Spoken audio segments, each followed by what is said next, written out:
live at 5. I'm Paul Wontorek. I'm Caitlin Gallup. Caitlin, who's normally behind the camera, is on the camera. I know, we're switching Welcome. things up today. It's good to have you here again. Thanks. never seen the set. It's so weird. Who is our guest? Oh my god, we have an amazing guest from like the hottest show on Broadway. I don't know if you've heard it. It's like this little Broadway show. It just released this cast recording. It's called Dear Evan Hansen. It's a flop. It's a flop. You can go get tickets immediately. No, you gotta wait till summer. Yeah, basically. Just go stand in line. I don't know, do something. But we're talking with Kristolyn Lloyd, who plays Alana in the show. She's fabulous. Yeah. Before we get to the news, can I just brag a little bit about my day? Yeah, you had a day, and I was slaving at my computer. Not really. I got up early, and I went to an Anastasia event. Anyone interested in Anastasia? From what I know about Broadway.com traffic, you're all interested in Anastasia. That's true. The Fanastasias, Is that what I they're learned calling that it? word today, are all excited about Anastasia. And Yeah. I got to hear, they did like a little concert, and they did 4 brand new songs. Yep. And what's crazy about Anastasia is they already have great songs from the movie. They do. The new songs could be totally filler crap. Absolutely. Pulled out of a trunk, just throw it in there. It's not. Every song I heard today was like incredible. So I think this is going to be like a major Broadway score. Okay, I'm really excited because Yeah, I know you are. I'm the person that was like screaming at the top of her lungs whenever they announced Anastasia, and I was really protective of all of the changes that they were making. So I'm very interested. From what I hear, the Fanastasias like it. Okay. And then, so we have video of that coming up. And then I just came back. My eyes might still be red because I've just been sobbing for like the last 40 minutes. Yeah. Because I went to see not Dear Evan Hansen. Not Dear Evan Hansen. Sunny the Parkwood Shores, the other cry show on Broadway. Oh my God. I saw this at Encores. I saw that at City Center, with Jake Gyllenhaal and Ellie Ashford. I'm like blown away. And what's exciting is I was able to go with some people from The Office who've never seen it. Yeah. And it's really fun. I love to see people who just heard about it. Everyone sort of talks about it as a brilliant show, and I know that can be really intimidating for people when I went with Beth on Saturday, and that was my same. And then when you actually go see it, it's kind of like, okay. Yeah. But and the other thing I know about Sondheim shows is that they're so dense. And like they really take a lot of like I've been watching this show for 30 plus years. Every time I watch it, it brings me to new levels, and there's always new things to learn, and it's always beautiful and inspiring. Yeah. But I would suggest that people see it and then go home and like learn it. Like learn some of those songs. Like dig into those songs because they're so layered and beautiful. And this is a stunning, stunning production. Yeah. So you have to see the show. Jake Gyllenhaal, Ellie Ashford. Ellie Ashford brings so much humor to it, and she's devastating and beautiful. And Jake Gyllenhaal is just like, sign him up, just sign him up. Let's just get a show a season. Anyway, that was my day. That was your day. So let's talk about the news. Let's talk about the news. So yesterday, a lot of things happened, and a lot of things happened after Live at 5. So we're going to buzz through that. Kristolyn Lloyd just commented, actually, Jake Gyllenhaal is so hot. He is! Which is another good point that I forgot to bring up. Yeah. Okay, so there's a new episode of Bottoms Up where he basically goes on a walking tour over St. Louis and visits my favorite place, the City Museum. So check that out. Oh. War Paint. We have photos and a cool pot poll from that, so you can learn Patti LuPone's beauty secret, because... But my pop poll? Yeah. It's secret beauty products. Ooh, I'm sorry. We talked about it yesterday. Beauty products. Yeah, I already went to the Dwayne Reed Oil of Olay. Oil of Olay Olay is a classic item that Patti LuPone swears by. It keeps the makeup on. Oil of Olay and then the makeup, apparently. No surprise on our Culturalist results of this past week. La La Land, Moana, and Hidden Figures are the top 3 nominated Oscar-nominated shows that you want to see turned into musicals. That's not really a surprise. And there's also photos from Charlie and the Chocolate Factory starring Christian Borle. And so today, Man of Nebraska extended. Congratulations, Reed Birney. A bunch of casting for 6 Degrees of Separation with Allison Janney. Yeah. Was you know announced. who's in the original cast of it? You don't know. I bet I don't. Anthony Rapp. What? See that? Right before Rent, he was in 6 Degrees of Separation. Now, I knew him from. I'm old. Yeah. Sorry. The Philanthropist, which was at Roundabout a few years ago, starring Matthew Broderick did it. It did not do well. Yeah. It's a tricky play. So they're playing. So that's going to be in the West End. Okay. Starring Lily Cole, who apparently is a big deal in the UK, and I don't really know her. So congratulations. The rest of the cast of the national tour of Aladdin was announced. So you can find out who's going to be traveling with Adam Jacobs across the country. Cool. What else? Lauren loves your lipstick. Lindsay does a lot of lipstick drama. Lindsay? No, you call her Lindsay. It's Caitlin. It's Caitlin. It's fine. There's lots of us. Lindsay was on around. yesterday. Ooh, the Paul and Imogen show is up. Oh, yeah. We did the Broadway.com show this week, but it was just me and Imogen because Beth and Ryan are both on vacation. Yeah. I didn't even realize that was going to happen. Yeah. Brendan Jacobs Jenkins' new play off-Broadway called Everybody opened. We have some photos from that opening night. Baghdaddy the Musical is returning off-Broadway. What is that? It's called Baghdaddy the Musical. Okay. Yep. I don't know that. And we already talked about it. Photos and videos from Anastasia are already up / soon to be up. Thank you, Julie. And there's also production photos of Sunday in the Park, so you can just like click through the gallery and relive everything. You got to see it, and I'm telling you, this thing opens tomorrow, so you should just like, I don't know if you can still get tickets, but you should try to get like the next 24 hours because the reviews are going to come out, and you're going to thank me. Trust me, this is huge. Yeah. Okay, and in our odds and ends today, Crazy Ex-Girlfriend Rachel Bloom is going to be in a new movie, which I'm really excited about. Cool. It's going to be like a dark comedy. The Hamilton merchandise lawsuit was finished, so don't make any fake Hamilton stuff.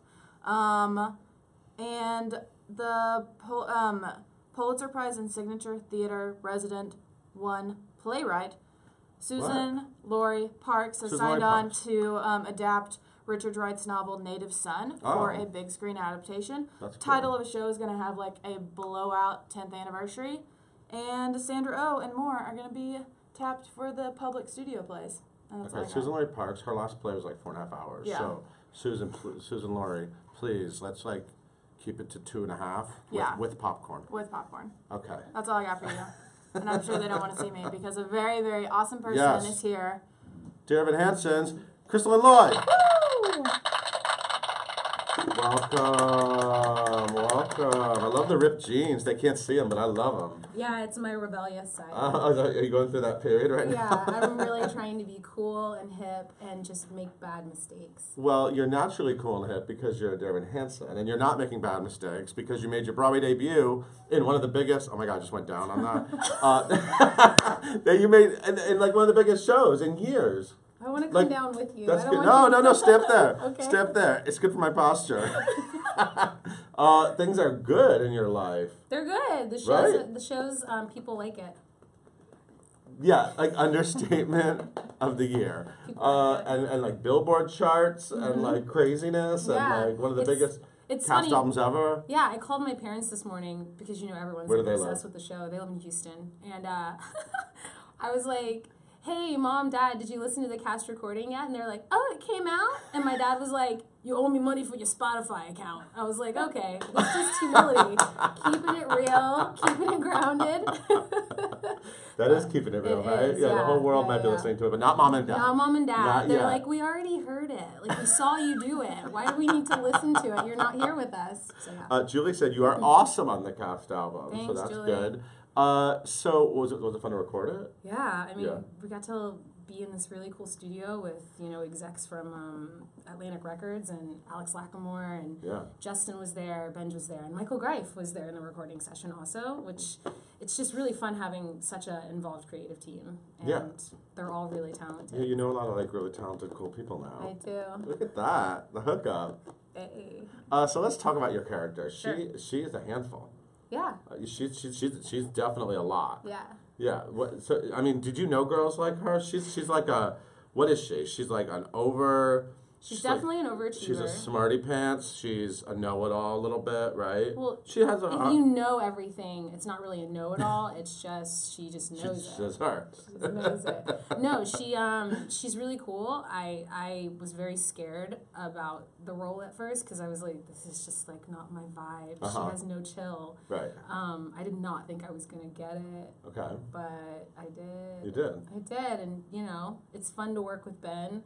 Every show, we make eye contact, and sometimes we're like, what are you going to do? And it's like, what are you going to do tonight? And so there is room in there to play. Not too much. Michael Greif is very meticulous, but for a reason, because the play is, you have to be with Stephen's writing. Right.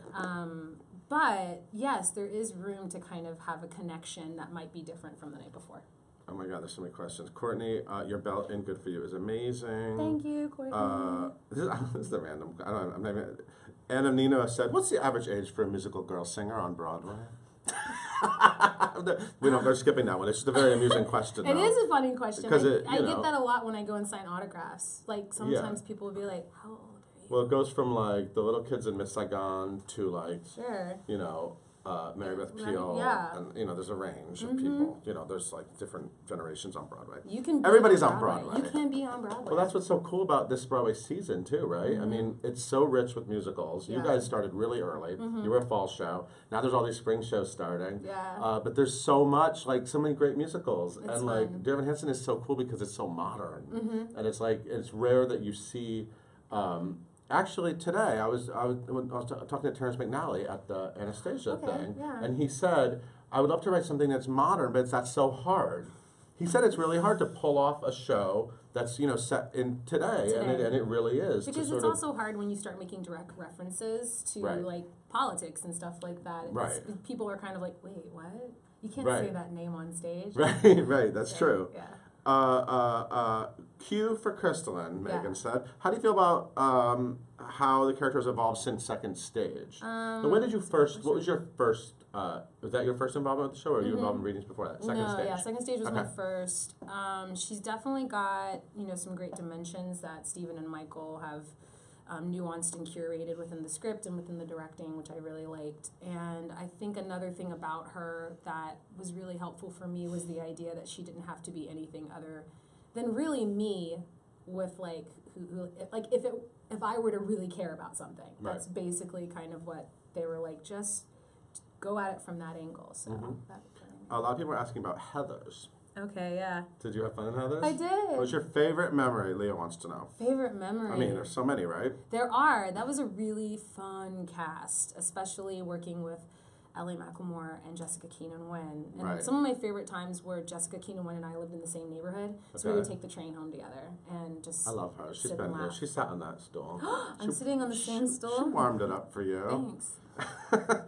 Scott is asking, how do you guys come down after such an emotional high 8 times a week? I mean, it is a lot. Yeah. Like, in the end of the show especially, very emotional. Yeah. Are you able to sort of, like, disconnect from that in your real life? Yeah, it's a good question, because it's part of being an actor is knowing how to make it happen right away and then how to let it go. Right. Some actors like the method thing. I'm like, no, I can't do that. Right. It's too much. Right. Yeah. What was your first stage triumph? Oh, stage triumph? Like, did you get on stage when you were a kid? Yeah, my parents put me in a community theater show when I was like about to go into high school. And Houston? Yeah, it was. They did Grease, and I remember I sang the song for my audition.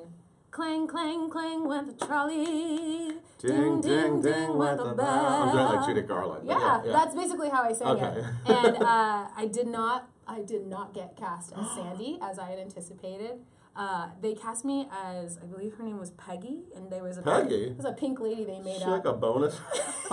They made up a pink lady for me. I like to say it's because I had so much charisma. They were like, we have to give her something good, but it wasn't any of the principals. Peggy. I'm picturing you directing Grease one day for Broadway and being like, who are we gonna get for Peggy? It's a very pivotal role. People be like, Peggy, there's no Peggy. Peggy doesn't exist. She does. That's so fun. And did you immediately say, I want to do this? No, I love this. I like being under the lights. I like the applause. No? No, I just was I actually didn't really enjoy it all that much, so I went back to playing sports. And it was my sophomore year, I was on varsity, and the coach was talking about inviting big big schools, their coaches, to come and watch me. And that's when I was like, ooh, you want me to keep doing this? So I don't know. My brother was a huge influence for me getting into theater because he was an actor, is an actor as well. And so it was around that time that I was like, I really like this. And I did a play. I did Three Musketeers. Oh. And I got to use a sword, and I was very happy. Oh, okay. So you like to twirl a sword. I like to use some heavy props. weaponry. Like weaponry and prop work? There's no weapon. You don't have a weapon in Dear Evan Hansen. No, I don't, besides my wit. That's so true, actually. Do you have any tips for people who want to become musical theater actors? We get this a lot, and I'm sure you get it at the stage door a lot. Sure. A lot of kids are seeing the show. They're like, I want to be in this. I want to do this. What is sort of your go-to thing to tell people? Just find the people who really believe in you. Vocal coaches, acting coaches. Go to the school that really wants you. And when it comes to getting agents and managers, find the ones that really believe in you and are super excited. And I mean, I used to be told all you need is one person who really is a fan of yours. Who can, so, that would be my advice. Cool. Yeah. So what is like what's the 5-year dream plan? Like what do you really want to do? I mean, obviously you're in a big Broadway musical smash. Yeah. Do you like doing musicals? I love do you have it. like musical dream roles? I do. I mean, obviously. Do you want like a TV show starring you? That'd be good. I write, so I have a script that I've written for my own TV show. You wrote like a pilot? I did. I wrote a pilot, and that'd be cool to like. What's it in the style of? What kind of show? It's kind of like Ugly Betty meets, I guess Girls or Sex in the City. Don't we need that? Doesn't that sound like exactly what we need? Starring a black girl. I'm so into that. Thanks. Okay. Yeah. So you just sat down and wrote a script? Yeah, I got really interested in it when I was on the soap, and you have a lot of time. Oh yeah, that's right. You have a lot of time. Was it Bold and the Beautiful? Bold and the Beautiful. Did I get it right? See, I'm not a soap person. Yeah. Although when I was a kid, I did watch General Hospital religiously. Love it. Yeah, back in the Luke and Lloyd days. I'm, different generation. But Bold and the Beautiful, great title, because you are both. Yeah, thank you. That's why she got cast.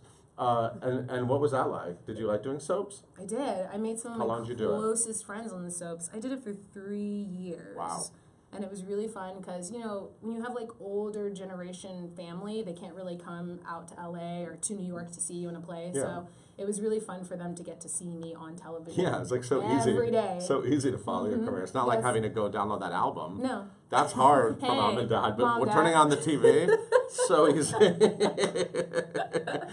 So while you were doing the soap, you thought, I like TV. I want to write a TV show. I do. And I also liked the idea of being hands-on. And in the last 3 years of being in New York, I've started directing, and cool. I haven't. See, I knew that. I said you should. When you direct That's right. Grease. See that? Right. I saw it on you. Yeah, I got connections with a friend of mine, Ruben Santiago Hudson, who also directed me in a show at Williamstown, and he brought me on to assist him for a show at Encores. And nice. He's been. Which one?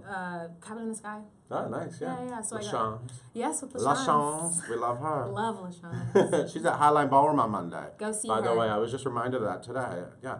Anyway, we love her. She's the best. So you like that experience of going on the other side? I did. Being on the other side of the table was so informative, even as an actor. And then also, I'm a little controlling. So that felt good. Awesome. Thanks. Okay, we're running out of time. Okay. Because time flies when you're having fun with an easy, fun guest. So thank you for being both those things. But everyone needs to try to see Dear Evan Hansen. At least download the album, Mom and Dad, and everyone else. That's the first thing you can do. You can do that right now. Mm-hmm. And then get the tickets, but you might have to wait a little bit, or I'm sure they can stand, and there's probably cancellations. And there's always a crowd in front of the Music Box Theater, I'll tell you that. Love it. I walked by there yesterday, and I was like, there's the crowd. There it is. There's the Dear Evan Hansen crowd. Yeah, don't try and make your way through it. It's a rough one. It's not. They're very lovely. They actually looked really nice. They're very you lovely. know what? They just all looked really excited. They are. Like, they were walking into the theater, and they were all just like, oh my God, we're seeing Dear Evan Hansen. It's not like Hamilton. I feel like when Hamilton first came out, when I went to go see it, I had like a ticket. People were a little panicked. Yeah. And I was like... Well, because they spent their life savings. You know what I mean? And I was like, you all know we have tickets. Like, we're getting in. They seemed a little panicked, like they weren't going to get in. I was like... So you're saying if there was a fight between the Hamilton audience and the Dear Evan Hansen audience, the Hamilton audience would win? I think so. I feel like the Dear Evan Hansen audience would be like, how can we talk about this? How can we work this out and connect as humans? But I feel like Hamilton audience would be That's like... amazing. That's amazing. Plus, they have weapons over at Hamilton. They do have weapons. Fake weapons, but anyway. We don't. Just your wit. Just my wit in my backpack. Thank you so much for being here. You can stop by whenever you'd like. Okay. And everyone, go see Dear Evan Hansen, and even if you have to wait, and see you tomorrow live at 5 with another fabulous guest at 5 o'clock. I'm going to end it with applause because I like doing that sometimes.